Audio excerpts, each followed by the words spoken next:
I want you to help some of the mothers that are listening, or maybe they have a daughter-in-law that seems to be burning out. And I know in your book, you talk about this burnout and how if you're driven to achieve and driven to succeed because of fear, it's pretty scary how burnout can really come at you really fast, even 60 miles per hour with an apple hitting you until eventually you stop the burnout. So how can moms stop and avoid burnout?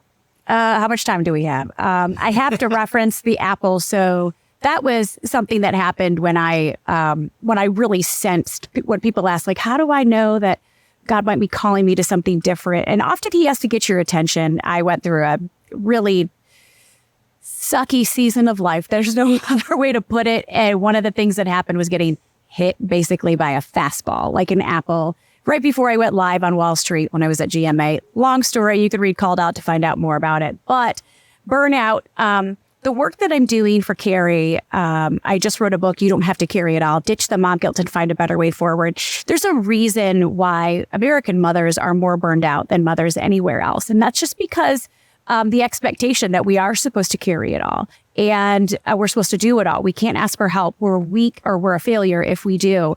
Andrew, it's also so much different here in America for mothers. Mom guilt isn't really a thing in other countries because they not only have to work. So here we have a choice, okay? A lot of moms have a choice and we have to make that choice, kids or career. That's a privilege that most mothers don't have. They have to work to help contribute. And in other countries, they take a lot of pride in that. They don't feel this guilt, but that's because of two things, the attitudes in other countries and also the support in other countries. The attitudes in other countries are, I am my brother's keeper. You know, instead of here in America, your kid, your problem. That's our attitude here. In other countries. Now, it hasn't always been that way. And I know that you did research about how this has changed. Oh, it's totally changed. So, like, you know, I think we look at, let's get back to the 1950s family. Well, the most traditional family in American history. I totally geeked out in one chapter and was like, how did we get to this point where we're so burnt out and broken?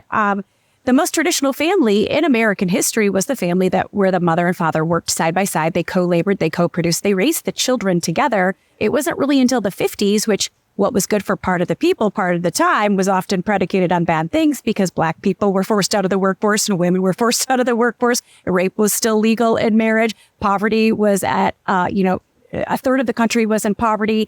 Teen pregnancies spiked. It wasn't a more moral time. Men came home with lipstick on their collar. So, yeah, when we say let's get back to the 50s, again, good for part of the people, part of the time based on awful things. And that's essentially when men were pushed out of the home and women were pushed out of the workforce. So we thought we were doing a good thing. But what we did was we pushed men out of the home.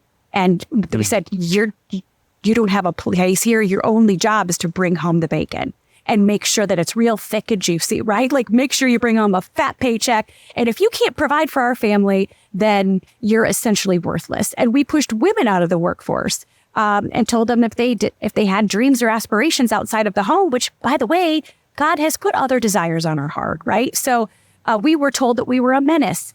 So it's no surprise that we're burnt out because we're expected to carry it all, because of the attitudes in our country, because the policies really, at the end of the day, do not support families. In other countries, you have family members living with you. It's expected to ask for help. And you have community and the societal expectations, the societal attitudes are just so much different about family, and that these kids are our future. They're our greatest natural resource. And here it's like, oh, your kids are your problem and they're a valueless commodity. So it's no surprise that we're burnt out because we're trying to carry everything.